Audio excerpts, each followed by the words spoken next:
from the heart of where innovation, money, and power collide. In Silicon Valley and beyond, this is Bloomberg Technology with Emily Chang.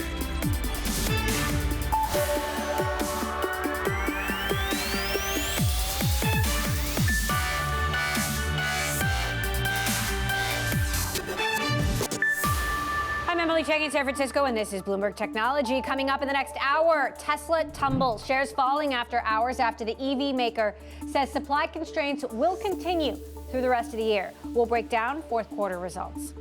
Plus, from streaming wars to consolidation, we will talk about what to expect this year in entertainment with former Disney streaming head Kevin Mayer, who's now racking up celebrity projects with his new firm, Candle Media. And a firm is souped up with the launch of a super app. What does that mean for its future in crypto? I'll speak exclusively with CEO Max Levchin. All of that in a moment, but first, stocks gains fizzling after Jerome Powell signaled the Fed will steadily unwind its pandemic-era stimulus as it fights elevated inflation. All right, Ed Ludlow here with more on how the markets reacted. Ed? Yeah, so the day starts and we're focused on earnings when it comes to tech stocks, the equity markets. It ends with the Fed. Simple as that. The NASDAQ 100 actually closing up by 0.2%, but it had been much higher earlier in the session. That's why I put Microsoft on the board, because Microsoft does close up after a strong earnings print on Tuesday night, biggest points gainer on that index, but it fell away. You know, we're pretty certain now that we'll have a rate lift off in March. Then we come with the shrinking of the balance sheet. And you know, Fed Chair Powell getting a lot of questions on inflation. Inflation running very hot right now, and he sees he could adjust his own inflation forecast by maybe a few tenths of a percent. A strong rebound, though, in the semiconductor space. Philadelphia Semiconductor Index up 1.7% on Wednesday. It's had a torrid time at this start of the year. We know all about it, but a strong gain. And then broadly speaking, cryptocurrencies higher. But that's why I want to get straight to Bitcoin and look at the action over the last 5 days or so, because over, you know, I say over the 24th, right, we're down at $33,000 per token. We continue to ask this question, what is Bitcoin? You see Bitcoin making gains actually throughout the duration of Fed Powell's comments, but then kind of falling away back below $37,000. We're kind of swinging between 39,000, 36,000 throughout Wednesday's session. Is it an inflation hedge? I guess we still haven't answered that question. Finally, straight to the aftermarket earnings, and this is the points that matter. Intel, let's start with Intel, the chip maker, of course, in the news a lot, softer by 0.5%. It had been much lower. Bottom line is, it seems that data center customers, they're not spending on chips. That's kind of the main takeaway. Also, we know that Intel's in investment mode, and investors seem to be worried about the outlook for profit. And then we go to Tesla. We have to talk about Tesla. This is the one we've been waiting for, right? Really strong performance in the quarter, the fourth quarter. Beat on the top and bottom line. We know they had strong deliveries. They outdo themselves with automotive gross margin. And then you read down the shareholder deck. What's not there? A big, splashy full year 2022 outlook. They're hit by supply chain constraints, which they said is depressed volumes at the Shanghai and Fremont plants. Well, what happens when Austin and Berlin come online? We didn't get given a number for how many cars will come out of those two new factories this year. And now we're thinking about, well, what's the profit picture for this company in 2022, Emily? All right, Ed, let's get a better picture of that picture. Tesla, and bring in Steve Wesley of the Wesley Group, also a former Tesla board member. Steve, thanks so much for joining us. It's good to have you back. What's your take on these results, at least the top line? Look, Tesla just announced blockbuster results today. They announced they've grown revenues from $32 billion in 2020 to $53.8 billion in 2021. That's 60% growth. No other auto company in the world is doing anything close to that. More importantly, they produced 970,000 electric vehicles. The next closest automaker is Volkswagen at 453,000. That's half. And if you look at Ford and General Motors by comparison, 27,000 and 25,000 vehicles. So Tesla's still the king of the hill for now. But the other thing you got to understand is Tesla has opened two new factories. Elon is tamping the market down, saying there may be supply chain issues. I'm going to go out on a limb. The company said they'll produce roughly 1.5 million vehicles next year. I think it's going to be closer to 1.8, but no one is doing better in the EV market. We'll see if they can keep it up. That's quite a limb. Aren't you concerned by the chip shortage and supply constraints? Look, everybody is. What I can tell you is, having served on the board of Tesla, no one is more fanatical about bringing production in-house than Elon Musk. He has his own battery production. I think they're going to benefit when others suffer.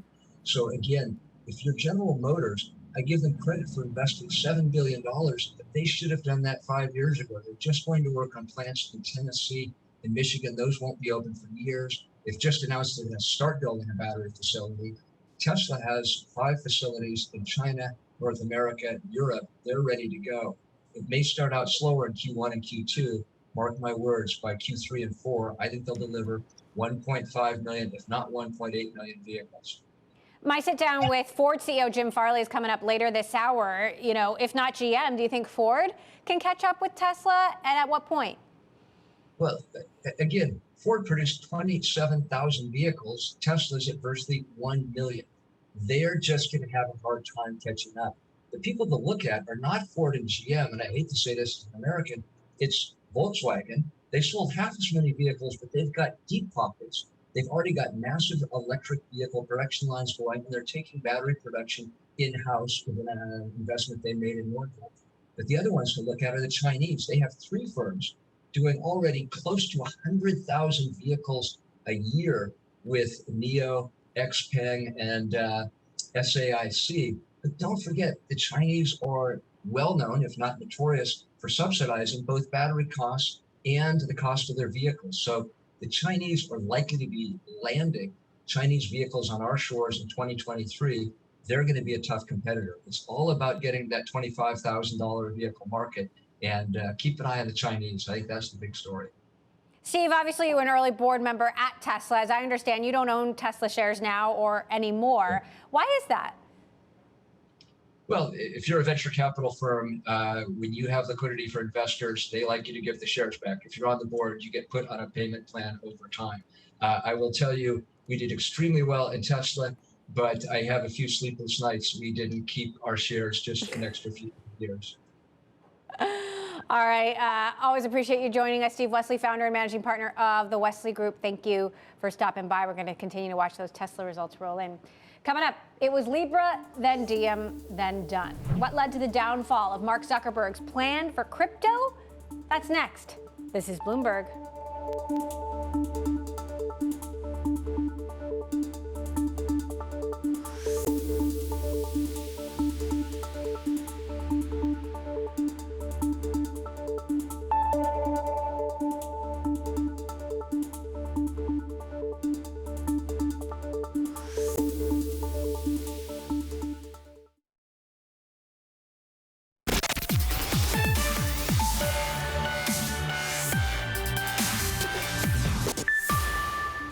The controversial cryptocurrency project that Mark Zuckerberg once defended before Congress seems to have met its demise.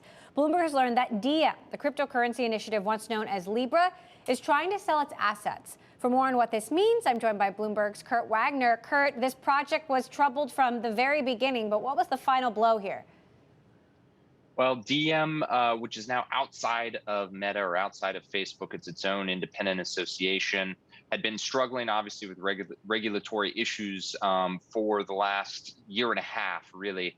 But what happened was they had a bank that was lined up to try and issue a stable coin for them in the US. And the Federal Reserve basically said, hey, we're not going to approve this, or we can't guarantee we're going to approve this. And so as a result, there was this muddy future. And, ultimately, I think this banking partner decided, hey, we're not willing to kind of stick our neck out for this project any longer. And all of a sudden, here you are, Diem doesn't really have a coin, doesn't really have a partner. They're now trying to sell off the assets that they have left. Jack Dorsey, obviously former CEO of Twitter, CEO of Block, working on his own many cryptocurrency projects, tweeted out your story and said, Carpe Diem, seize the day. What do you read into there? Well, we know that Jack Dorsey was not a fan of this project from the beginning. He was sort of at the time like oddly outspoken about it. He is a Bitcoin purist, right? He believes Bitcoin is really the only cryptocurrency that we need and that should exist. And I don't think he saw this as being real crypto. I think he saw this as a Mark Zuckerberg invention, a Facebook-controlled invention. And to him, that goes against a lot of what crypto is supposed to be. So, clearly not a fan of the project from the beginning, not a fan of Facebook, not a fan of Mark Zuckerberg. And here we are, the perfect cocktail for Jack Dorsey to enjoy a little bit of hating on Mark at that time. What does this failure say about Mark Zuckerberg's ability to work with regulators. I mean, he said time and time again, I welcome regulation. I don't want to be making all of these decisions myself. You know, how does DM fit into this picture? You know, on paper, Facebook did a lot of stuff right with DM, at least from a regulatory standpoint. They raised their hand early, right? They went to DC early. They said, hey, we want to work with you. We're going to send Mark Zuckerberg. We're going to send David Marcus to answer your questions. We don't want to launch this without your approval, right? They tried to play nice, and it still failed. And so I think what they learned is that, one, regulators are going to be very tough on anything Facebook builds, even if they do try to help out. And two, I think just financial regulation is just so much different than what they'd experienced with general tech regulation, right? I mean, there's not nearly the same red tape around the stuff that they create with Instagram or WhatsApp or Facebook. And so this was just a totally new world for them. It clearly did not work despite their best efforts. And it just makes me wonder, you know, how much are they going to be willing to raise their hand in the future with things like the metaverse if this was the reception they got when they tried to do it with DM? All right, Kurt Wagner, great scoop by you. Thank you for joining us.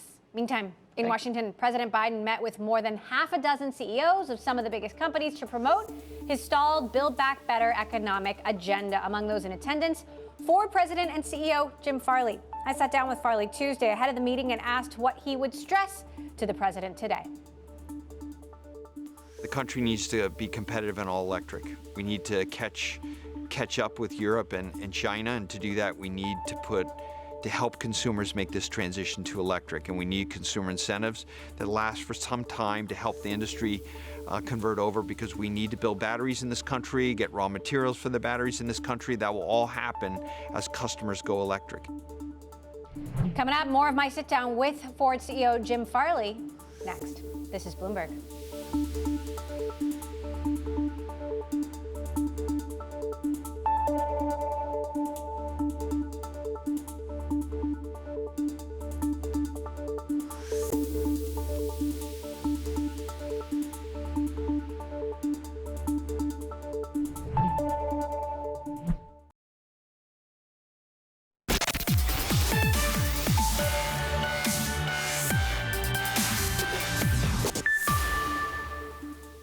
Ford, in the midst of launching its electric F-150 Lightning pickup, made a stop in Sonoma, California to announce a 3-year collaboration with the wine industry. It's a pilot program for Ford Pro, the commercial division that provides businesses with electric vans and pickups and a suite of services to manage those fleets. I sat down with Ford CEO Jim Farley to talk about everything from Tesla to Rivian and competition with other classic automakers. But first, I started by asking whether we should expect the supply chain crunch to ease or get worse. Take a listen.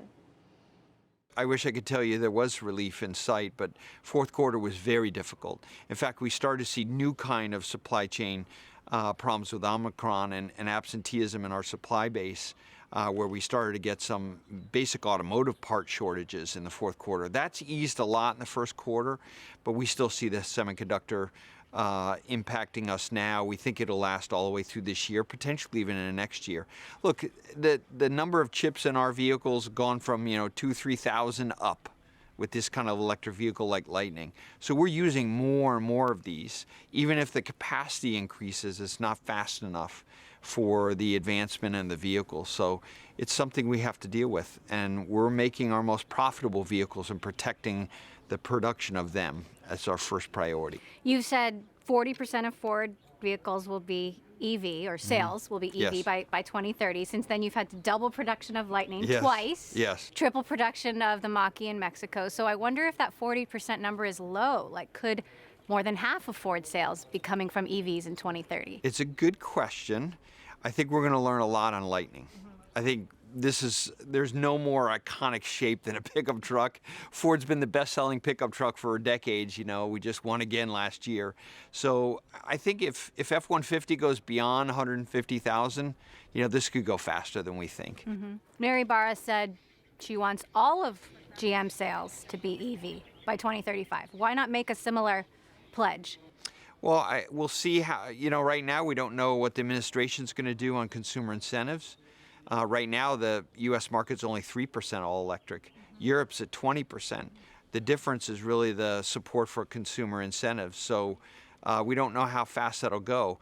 And I think actually GM aspired to that, but they didn't say heavy-duty vehicles like Super Duties and big vans. I think they meant only light duty.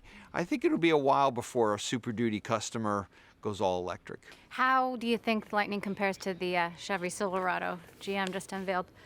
Well, we have 200,000 orders, and we're launching right now. So I think, look, what we bet on is Built Ford Tough, and all the testing, all the knowledge we have in work customers or people use it for commuting and work. That's our bet. We bet on $40,000. We bet on, let's say, an XLT truck that's affordable. Others are betting on very high-end products. We're betting on now, production now. We're going to scale now. We're not waiting for a year, 2 or 3 in advance. And we made that bet several years ago, and we're really betting on affordability for people like these customers here in Sonoma. That's our bet. I think it's very different than many of the other companies. You congratulated Elon Musk on being Times Person of the Year. What are you learning from Elon Musk and Tesla? A lot. I think the thing that I learned the most is that what it takes to succeed in this digital, connected electric product are talents and know-how and a way of managing the business that's different than what we've done in 118 years.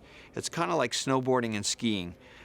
We both share the lift, but as soon as you get off the lift, the intuitions are wrong between both businesses. You know, you kind of have to relearn how to get down the slope. And I really admire, frankly, the difficulties they had and the way they managed those difficulties into the success they had. They're now making more than $10,000 a vehicle because of their scale. I like that kind of business.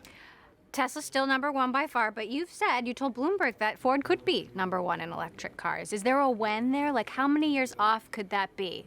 Well, in the next, not to be precise or anything, but in 22 months, we get to a running rate of about 600,000 production at the company. I think that'll put us solidly in #2. We'll see.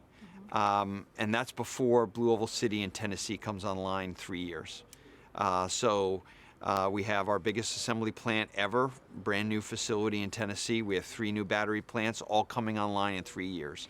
So the 600,000 is the first step, and then we'll see after that. The revival of the Bronco has been pretty popular. Will there be an electric Bronco, and when? Well, why not? Why not? I think what we've learned with electric, though, is not all vehicles are going to be the BEV version, the electric version will be exactly like the ICE version. Look at Mustang Mach-E. It's totally different than a Mustang Coupe, a V8 Coupe. We have a lot of work to do to define our lineup. We're in the midst of that right now. The Bronco success is really a pretty big signal from the market. Hey, people really want authentic off-roaders. Look what we did with the F-150. Absolutely. Your investment in Rivian, $1.2 billion, now worth more than $8 billion. Any plans to sell that stake now that Ford isn't on the board? You're not, developing a car together. You could make some money on that investment. Well, it's been a great investment, and we really like RJ. We really like what he's doing. The fact of the matter is we're both in the almost same segments. And so, we'll work through that. We really have always seen this as strategic investment. So there's a lot of possibilities that we could do with Rivian beyond just building a vehicle together. I won't go any further than that. So no plans to sell? No. Just now? No. But we'll look at everything. Everything's on the table. Our lockup period ends in the middle of May. And do you see cross-shopping between the... Not yet. The Maverick isn't, our F-150 Lightning isn't out yet. They're just scaling up, so it's early days. I don't expect us to be in the same cross-shopping in early days. F-150 Lightning, RJ and I talked about this, is very different than their truck. It's much smaller. Theirs is really for a lifestyle off-road. Ours is really kind of a work truck, a working person's vehicle. E-Transit is very different than their Amazon van. So in the early days here, as the brands build out, I don't really see us being cross-shopped initially, but we are in the same segments. Right. You just stopped taking orders for the Maverick. Yes.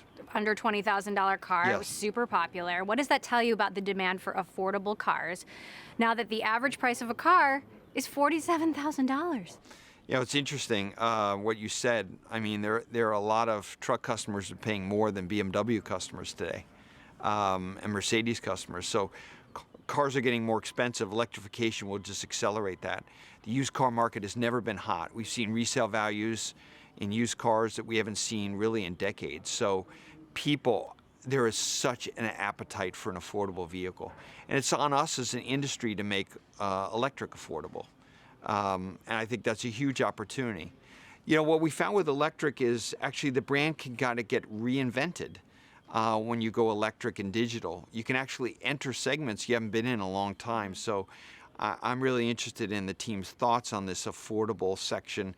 We've had a huge hit with Maverick. We got a lot of negative press on getting out of sedans. We invested that in Bronco and Maverick and the Lightning, and no one's really talking about getting out of sedans nowadays. So I really have a lot of faith in our team on this affordable segment. The Maverick's been a big hit, far beyond our expectations. It's a pretty big signal from the market. You can catch the full interview with Jim Farley at Bloomberg.com, CEO of Ford there. And Rivian ramping up its output to almost 200 delivery-ready units a week. This after the EV maker had to work through production snags after missing its goals in 2021. News of the production boost sent Rivian shares up as much as 14%, the biggest intraday gain since November. And another story we're watching, a temporary restraining order was issued against a Virginia woman accused of stalking and harassing Tim Cook. It's reportedly been going on for more than a year. The 45-year-old woman repeatedly contacting Cook and even showing up at his home on 2 different occasions. Court documents show the woman also sent Cook messages, including pictures of guns and ammunition. Coming up, the future of entertainment in 2022. Will the streaming wars give way to consolidation? We'll speak to former Disney exec and Candle Media co-CEO Kevin Mayer. That's next. This is Bloomberg.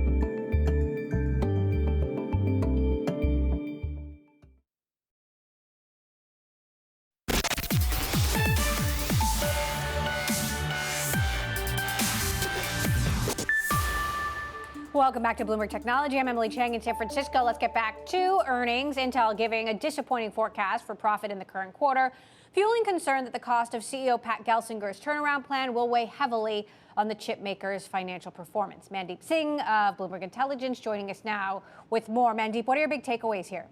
Well, so the top line print was better than consensus, but I think with Intel, investors are looking at the long-term plan and then looking at the industry dynamics. So when you look at the semiconductor demand, we are in probably the best demand environment for semiconductors. You see TSMC, talking about 20 to 25% growth, and that makes you wonder, with Intel talking about 1% growth in 1Q, and they didn't give a full year guidance. There are a lot of question marks around the turnaround and how long it will take Intel to really drive that top line growth, even though the demand environment, like I said, this is the best setup for semiconductor companies. So look, I guess the big question is this spending spree, this investment in factories, is it going to pay off? Well, so the one aspect of it is Intel specializes in x86 architecture. Now, obviously, the trend is moving towards ARM. We have seen that on the smartphone side. Even the hyperscale cloud vendors are pivoting to ARM. And that's the key question for investors is figure out if Intel adds more capacity on x86 side. Will they have enough demand from customers because the customers are already standardizing on ARM? So that's, I think, one of the key questions that Intel has to address in terms of the new fabs that they're adding and what it would mean in terms of the demand when it comes to the hyperscale cloud and some other customers. All right, well, we'll continue to watch these Intel results roll in. Bloomberg's Mandeep Singh, thank you for that update. I want to move on now to streaming and the world of entertainment. Ever since reporting slowing subscriber growth last week, Netflix shares have fallen to their lowest since March of 2020, at the start of the pandemic.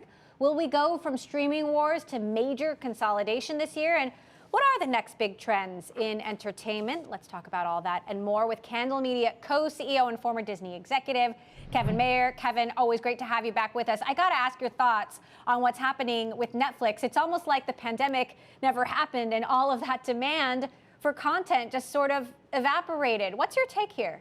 Well, look, Netflix is a very, very profitable company now, and they are as healthy as they've ever been. I think the market probably got ahead of itself in valuation. It's really a valuation move. I think the expectation for substantial growth over a very, very long term was built into their stock price, and I think the growth is going to be a little bit more moderate. And I think that popped the balloon a little bit. It doesn't mean Netflix is not a healthy company. It doesn't mean it's not a great product, and the content that they make is not only prolific and have high volume. A lot of it's very, very good too. So I just see that as a valuation move, not an indictment of the business model or the company at all.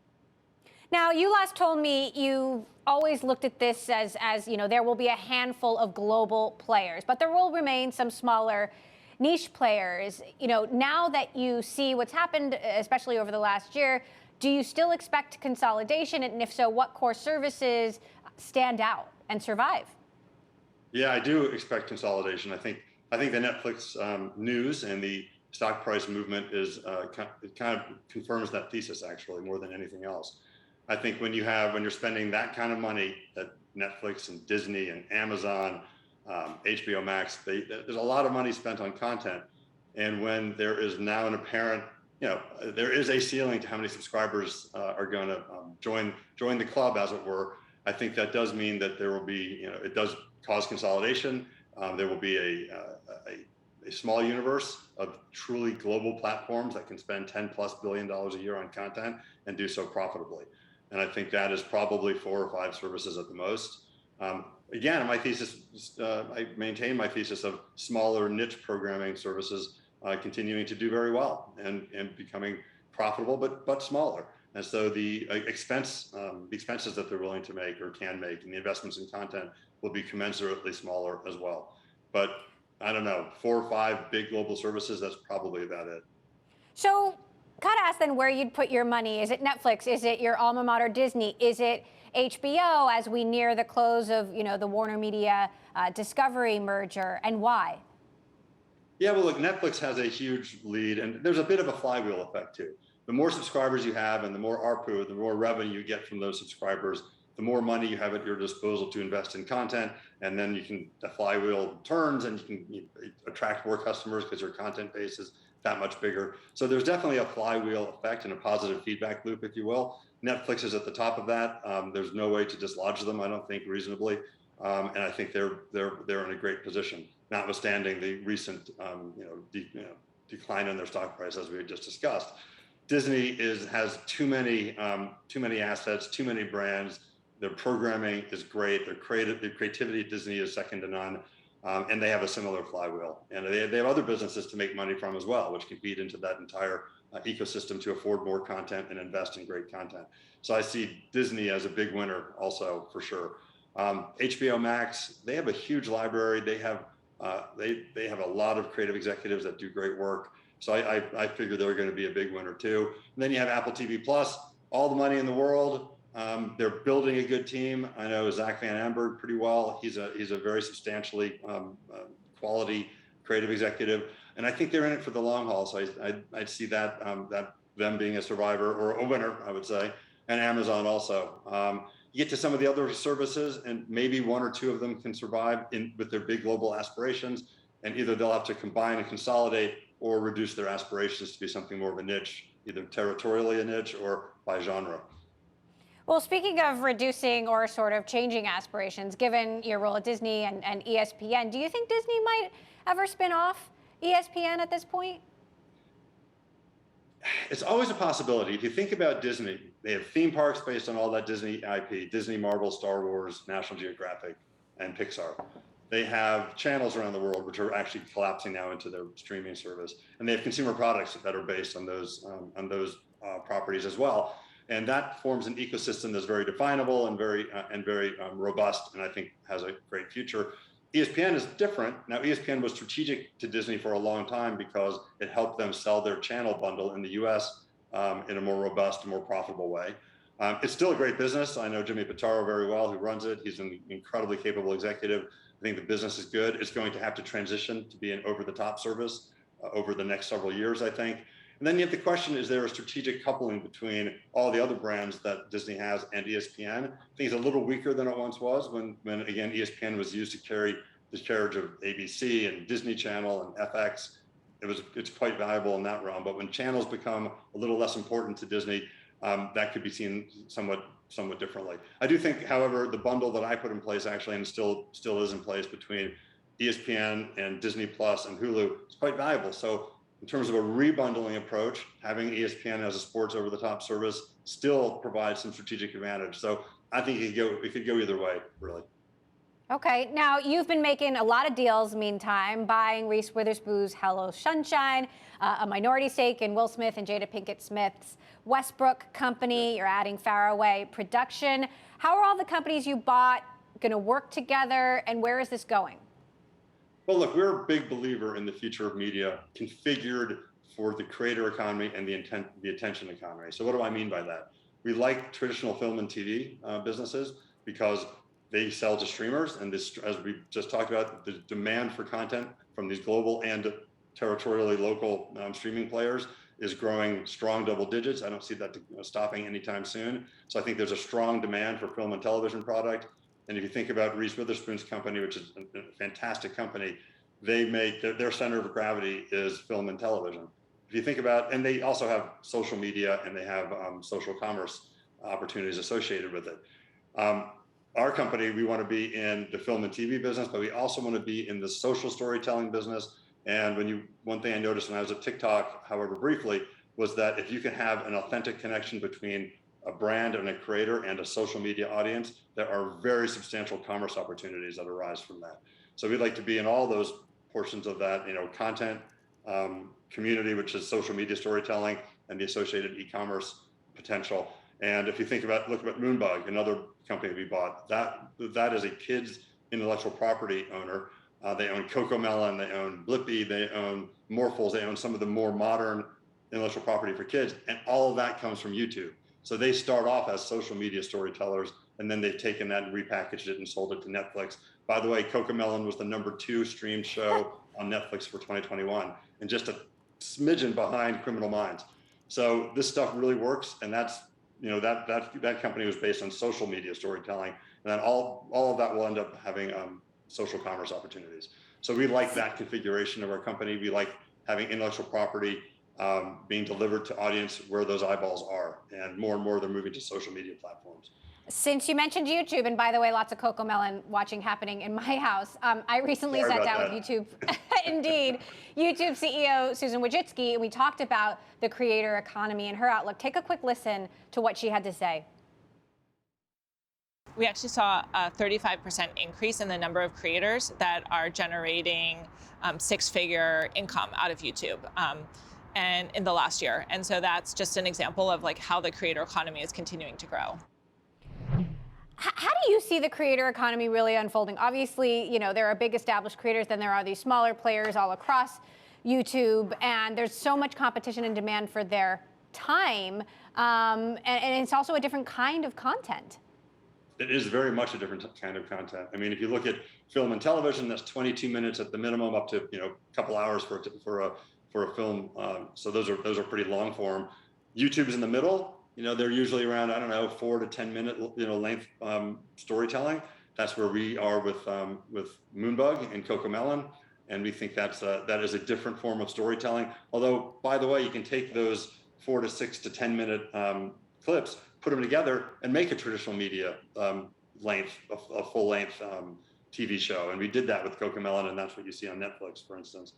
And then you get down to the very, very short stuff, the very short videos, less than 60 seconds on TikTok. And that takes an extremely different muscle. So I think you do have to have a storytelling capability that reaches across all of those lengths, if you will, of film. And then there's podcasts as well, which is just audio, takes a different form of storytelling altogether. So I think that we're going to have a coexistence of all of these different lengths of video, if you will, from traditional down to very, very short videos. And then marketing messages are also getting shorter. I think that some of these 5 to 6 second ads that are in front of YouTube videos are pretty effective, and that takes a different type of creative approach also. So it is about telling stories in different formats in different ways. And by the way, the difference between a landscape or horizontal video and a vertical video, even that makes a big difference. Right. So you do have to understand how to tell stories in each of these ways, and I think that's why Candle Media, that company I'm growing with Tom Staggs and Blackstone and Reese and the others, is we're building it with that in mind. So I actually have, I think, a pretty modern approach to how we're going to get entertainment content in front of people. All right, well, we'll keep watching the moves you make there. Candle Media co-CEO, former Disney exec Kevin Mayer, thank you for joining us.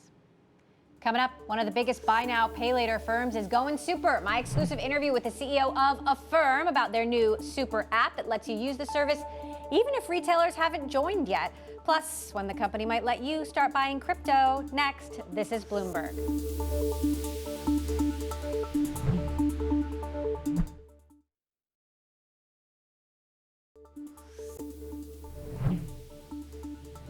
Buy now, pay later firm Affirm is out with a new super app. It is the latest fintech company to give customers a one-stop shop to make purchases even from retailers not yet integrated with Affirm and also manage their finances.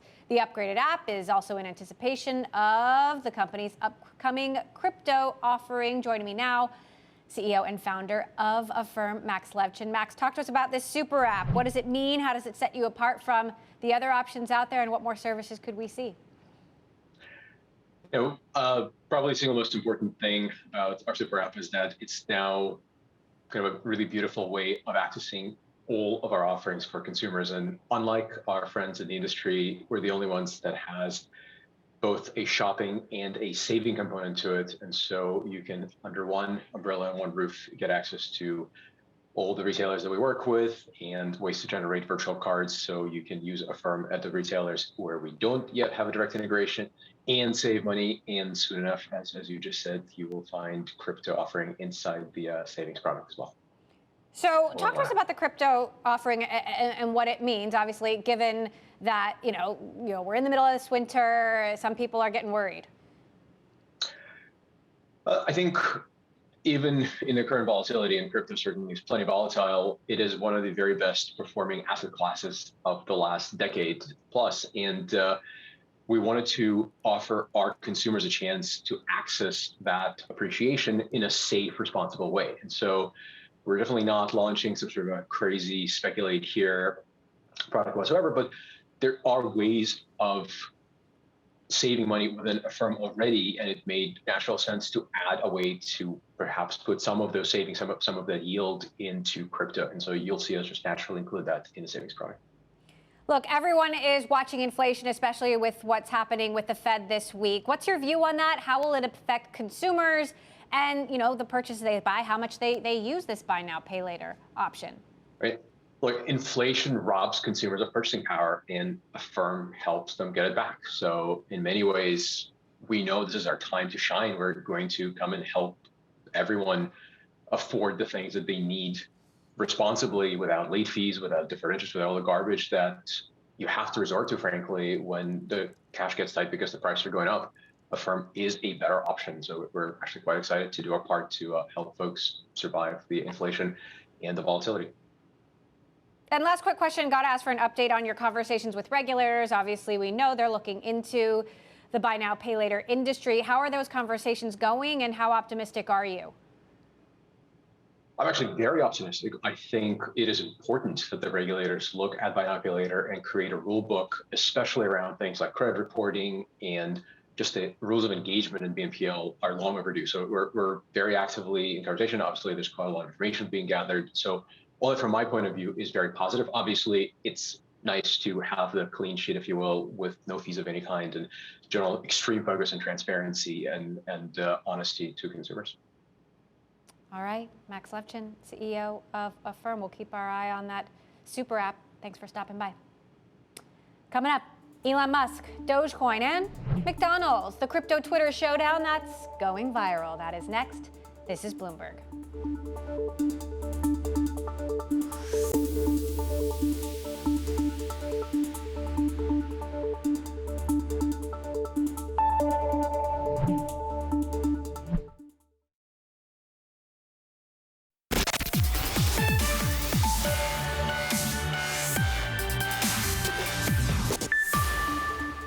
Elon Musk has a new social media target. McDonald's. Musk tweeted Tuesday that he would eat a Happy Meal on TV if the restaurant chain accepted Dogecoin. Didn't take long for McDonald's to respond, saying they'd accept the deal, but only if Tesla accepts Grimace Coin, named after the McDonaldland mascot. This exchange launching an avalanche of memes from Michael Saylor and more, some jumping at the opportunity, of course, and minting Grimace coins, and also Doge spiking as much as 5.5 over the last 24 hours. Ed Ludlow joins us to discuss another day, another Elon Musk. Twitter stirring the pot. Ed. He pays attention to the internet. Just on the earnings call now, talking about Tesla, talking about Austin and the plant, he kept referencing the internet and pictures that he'd seen on the internet. So I guess the question is, is Elon Musk directly responding to that original McDonald's tweet? We don't know. My guess? Of course he is, Come on. Well, McDonald's was kind of needling crypto Twitter users earlier in the week, asking them how they were doing. I don't know if that's because of the crypto winter or what, but Burger King also getting into the fray. Gotta say, gotta love it. Very funny. Just real quick, though, I mean, on Dogecoin specifically, remember we had those two almost identical tweets, one at the end of last year, one at the beginning of this year, saying that Tesla would offer Dogecoin in part as payment for merchandise on the website. And everyone acted at the second tweet like it was a new tweet, a new idea. But he'd already said it. You know, this is what's so astonishing. So, you know, he's so active in this space, but people seem to have short memories or they don't take him seriously. Hard to know.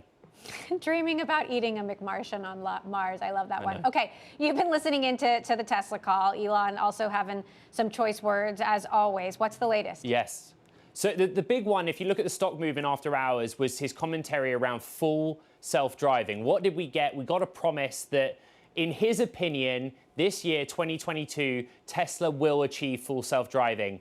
I think we have heard that one before, haven't we? So I'm not sure what's different this time, but that did appear to move the stock. So what is moving the stock is the concern about these supply constraints. And yet we just heard from Steve Wesley earlier. He's not concerned at all. Tesla is still so far and away ahead of all the other competitors. But perhaps what we should be watching is China. Yeah, so it's interesting. The volumes out of Shanghai and China have been depressed for several quarters, they said, because of supply chain issues.